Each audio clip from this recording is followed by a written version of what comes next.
organizations have been told on, what they can report on. The people's voice. Welcome back. Welcome back. This is the people's voice. I am Trey Evans, and I am the people's voice. Thank you again for checking us out this week. It is greatly appreciated. As always, we continue to thank everyone for checking out the podcast and also sharing the podcast and just discussing some of the topics that we are covering here on a weekly basis. It is greatly appreciated.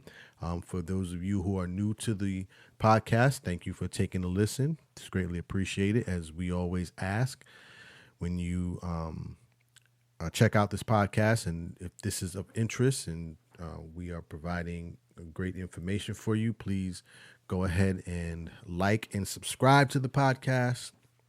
You can also contact us on any of our social platforms. You can reach me at I am Trey Evans on Instagram, Twitter, and Facebook. Also, Trey Be Talking on Instagram, or to the website Trey Evans.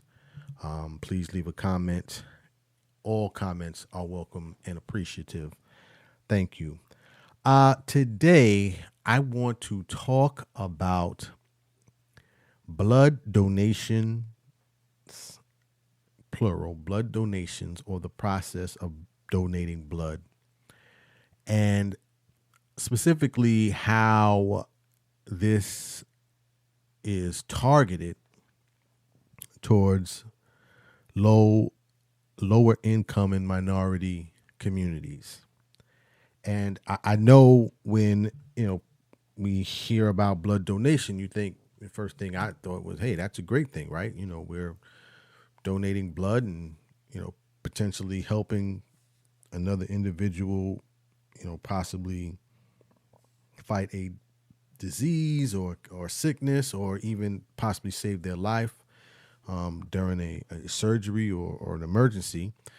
And of course, that is applicable. But in this particular case, I wanted to talk about some of the, I guess, not so publicized aspects of donating blood and the donation blood process.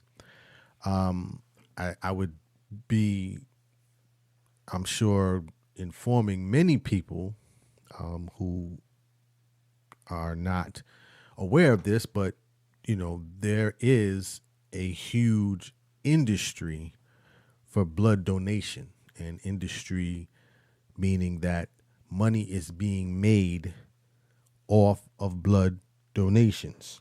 I was reading a article here on where was this?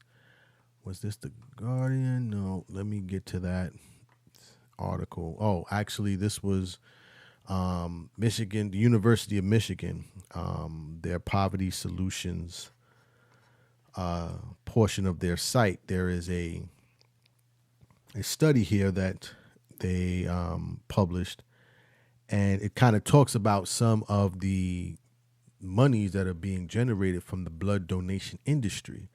And here it says that, there are a number of plasma donation centers across the United States. And again, this is here in the United States. That number has grown since 2005. So in 2005, there were 300 plasma donation centers, blood donation centers, and I'll kind of get into, the wording of that, but across the U.S. in 2005. As of 2020, there were over 900. And, that industry is continuing to grow. The industry in 2008 was $4 billion, and it's forecasted to be somewhere near $48 billion by 2025. So there is big money that is being made in the process of donating blood. And but unfortunately, there is also a deeper strategic plan in place for collection of blood. And that's kind of what I wanted to focus on today because many of these blood centers or plasma centers, if you will, are located in, as I said before, low income and minority neighborhoods. Matter of fact, let me play this audio clip from NPR. And this was being discussed by two of their hosts and on the segment Planet Money. So let's take a look, listen to this, and then I'll continue my conversation. But check this out. Walmart. And looking at where the 900 plus collection centers are located around the U.S., you can start to see an echo of the strategy that led the plasma industry to places like Nicaragua back in the 1970s. According to one market report, around 70% of plasma centers in the U.S. are located in zip codes with higher than average poverty rates. These centers are mostly near cities. There's also a big cluster down near the Mexico border. These are apparently some of the most productive centers in the country. Lots of donors there actually come across the border from Mexico in order to sell their plasma and make a little bit of money. And as you heard there, 70% of the plasma centers in the U.S. are located in zip codes that are in areas that have higher than average poverty. And some studies have even indicated that it's as high as 80%. So there is a strategic plan in place for blood collection. And this is, again, being done on the backs of those who are not in the financial position to or have not been yet granted or taken advantage of the opportunity to lift themselves from these particular areas where the poverty is as high, but yet these blood centers are, for all purposes, are specifically targeting those who are in desperate situations to collect and draw blood and plasma. And again, I don't know if many people understand that. And so I wanted to talk a little bit more about that today and kind of just break down what that process is in terms of how money is being generated, who are the biggest players, and then, talk about, I guess, getting this information into a larger audience so we can kind of expose this and then talk about some of the effects of maybe changing the practice of this, because like I said, I'm pretty sure that many people, even those who are listening to the podcast right now, may not have been aware of this practice. So as I said, this is $1 billion industry, and it's reported to grow to almost 48 billion here in the next 2 to 3 years. Kind of going back a little bit and talking about the differences in, I guess, plasma and blood donation. So specifically, there's a difference between blood and plasma donation. So, let me stop as I always do. I am not a medical professional. This is not medical advice. This is for consumption and for debate. But the plasma is drawn, from your blood, and basically the plasma is then broken down and can be used to treat illnesses and other issues that are health related. I don't want to get too deep into it. But blood obviously plasma is part of the blood, so they have to draw your blood and then they can draw out the plasma from it. I'll just leave it as basic as that. So with that being said, though, once that process takes place, there's a transaction that happens, right? So these blood donation centers are strategically placed in these lower income neighborhoods. What ends up happening is that there is a compensation that is given to the individuals who are donating their blood. That donation,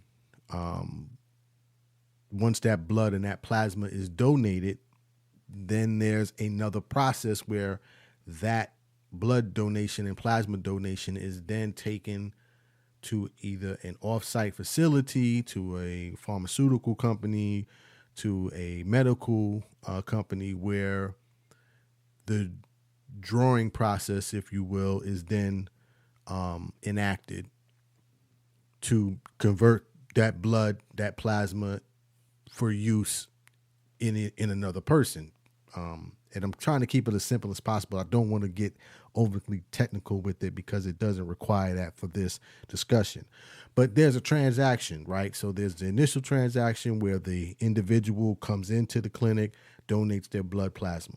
Then that is transferred to the medical services where that is then converted.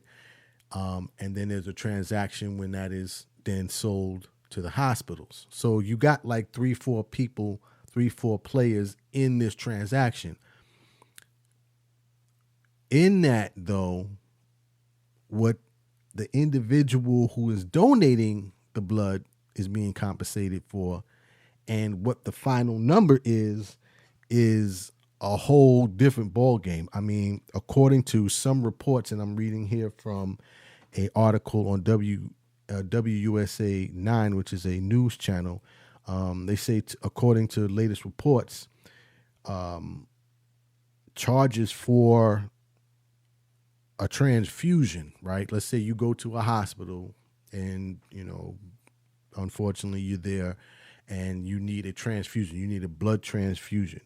Hospitals can charge anywhere from $1,000 to about $1,500 just for the blood transfusion for you as an individual coming in to, potentially save your life. But the initial donation that was given from an individual that are in these low-income minority areas, they might have received maybe $100.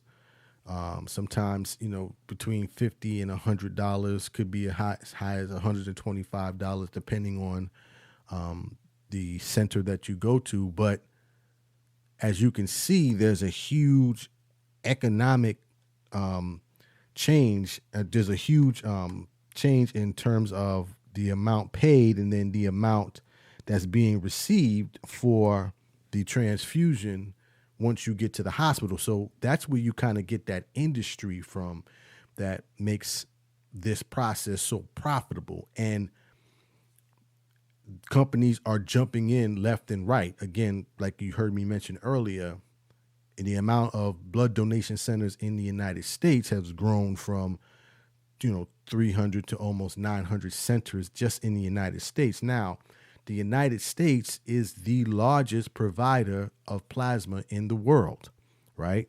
So that's a whole another subject, right? Which is the reason why they have the most blood and plasma transfer, blood and plasma donation centers in the world, because the United States is the leading provider of it. Most countries have basically outlawed donating blood for money, right? Because it's literally blood money that is taking place here.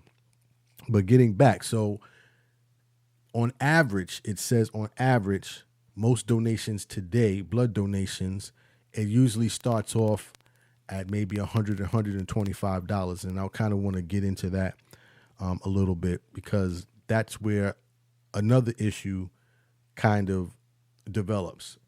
So individual comes in, they donate blood, and then what ends up happening is that your initial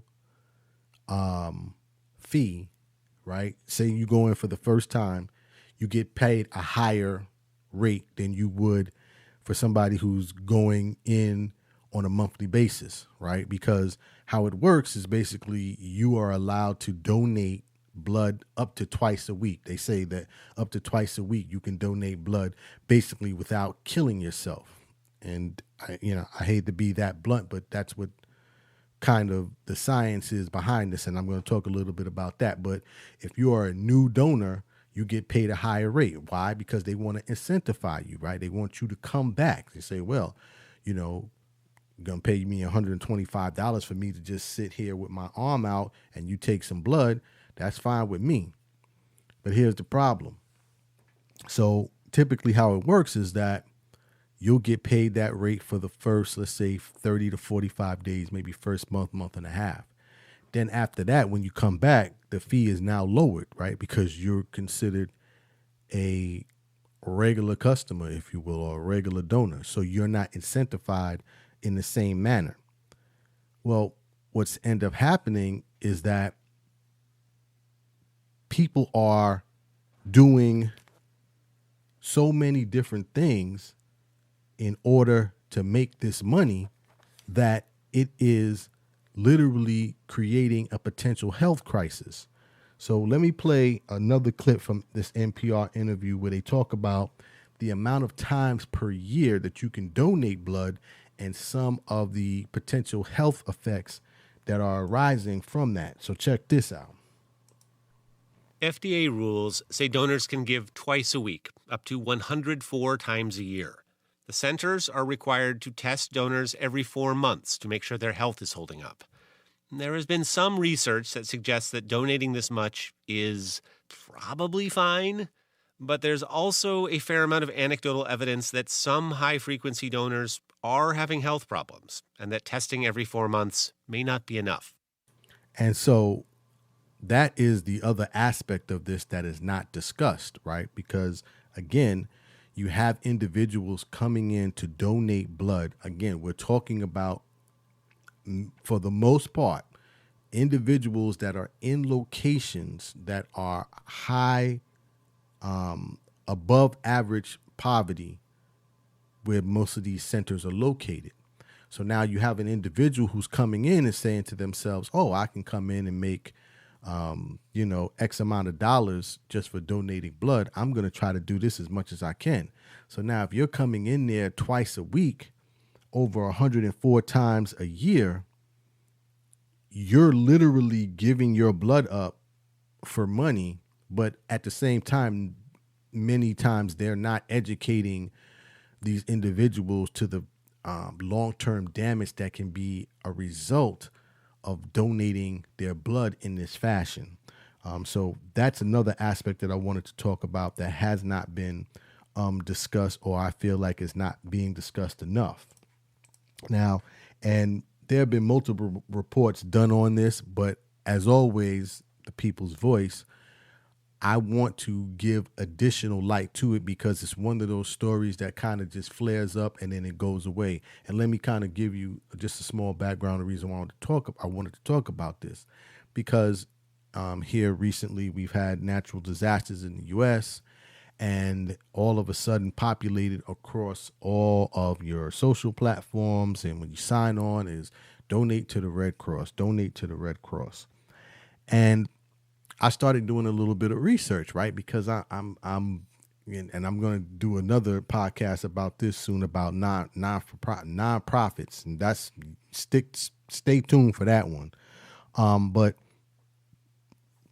I wanted to do this because it got all these pop-ups with the Red Cross, say donate is a good time, and I'm like, what, okay, this is a good time to donate, but there's, how my mind works is everything is when you're a capitalist like I am, right? And I have no problem saying that, and you shouldn't either.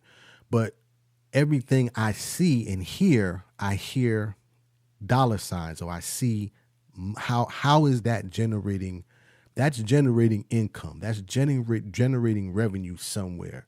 How is that possible? So anyway, long story short, I started digging into it and come to find out that obviously the Red Cross is one of the largest donators of, or I should say, one of their largest spends in terms of their budget is done on their blood donation services, which they call their biomedical services. And there are several stories floating out there about what the Red Cross charges hospitals and other medical facilities for the blood that you donate. And, I don't want to get specific into numbers because the numbers are floating around, but when you donate your blood to the Red Cross, that blood is not just, they don't just hand that blood over to the hospital and say, here you go. There's, like I said before, a transaction that takes place, and a lot of their spend, right, their budget spend, the main portion of that is on biomedical services because that's where the money is at. And I know for many people who support the Red Cross, you might not want to hear that, but I'm just telling you that's what it is. But again, stay tuned because I'm going to do a podcast on nonprofits, and that's going to blow everybody up out the water. But anyway, getting back. So that's kind of why I wanted to talk about that, but specifically that neighborhoods, low-income neighborhoods are being targeted for blood and plasma donations. And this is being done because there's a compensation there. They know that many times in these neighborhoods, unfortunately, because of the income levels, many individuals don't have the ability to generate additional income, and they find that this is an easy way to do it. They're more likely to deal with some of the, I don't want to say setbacks, but some of the trials and tribulations of standing online for hours. And then, in their mind, you're getting, $60 or $50, it's worth the time. But obviously, again, as mentioned earlier in that piece that I played from NPR, there are potential health complications that can come from that as well. I'm also reading a article here from ABC News because ABC News talked about this a little bit. And they talked about the, again, how strategically these centers are being placed in low-income areas. And they also noted that, the U.S. supplies 94% of paid plasma around the world, and nearly 80% of plasma centers in the U.S. are located in America's poorest neighborhoods. And I'm going to play a clip from ABC News about this, and then I'll close out and just give my final thoughts. But check this out. Every day, 97,000 people will begin to take their place in a line, waiting to have a needle put in their arms for up to 2 hours. This is a transaction for money. There are 500 plasma centers in the U.S., and almost all are foreign-owned. They extract plasma from this blood to make drugs that help treat leukemia and for transplant patients. So, as always, we've given the problem. Let's talk about the solution. So how can we solve this? Well, these type of stories only work from the voices of the people. And you have to raise these questions to your local officials. You have to raise these questions to the individuals who set up these centers. But again, these conversations have to be raised from the bottom to the top, because as I mentioned earlier, many countries have outlawed the practice of donating blood. So why for money?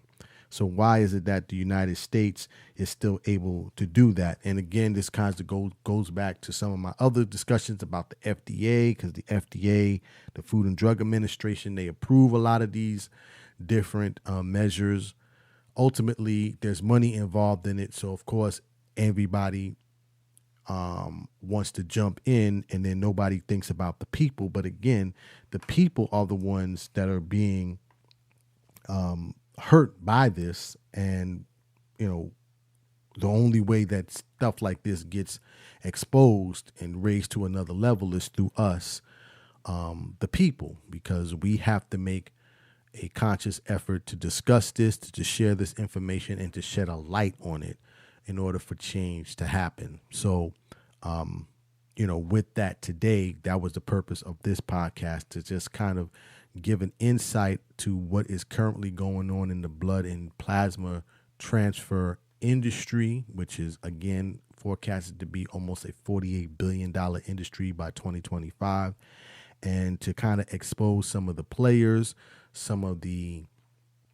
not some of the players in terms of those who are making money from it, and then of course those who are basically being used to fuel this economy or to fuel this industry, which is not being discussed enough because, as mentioned in that NPR piece, a lot of those plasma centers are also strategically placed on the other side of the border. So, when you have all of these discussions about immigration and things of that nature, well, do they really want to stop people from coming into the country? Because clearly there's a profit center down there that is making some pretty big money as a result of people coming over the border to basically donate their blood once they get over here, because obviously individuals coming over to the country for the first time don't have the financial resources,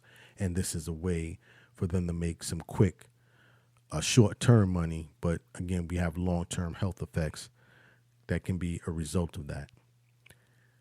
So I hope this was informative. As always, if it was, please do me a favor. Tell somebody to tell somebody to tell somebody. Subscribe to the podcast. Also, check us out on YouTube. New videos drop every Friday. The podcast drops every Friday as well.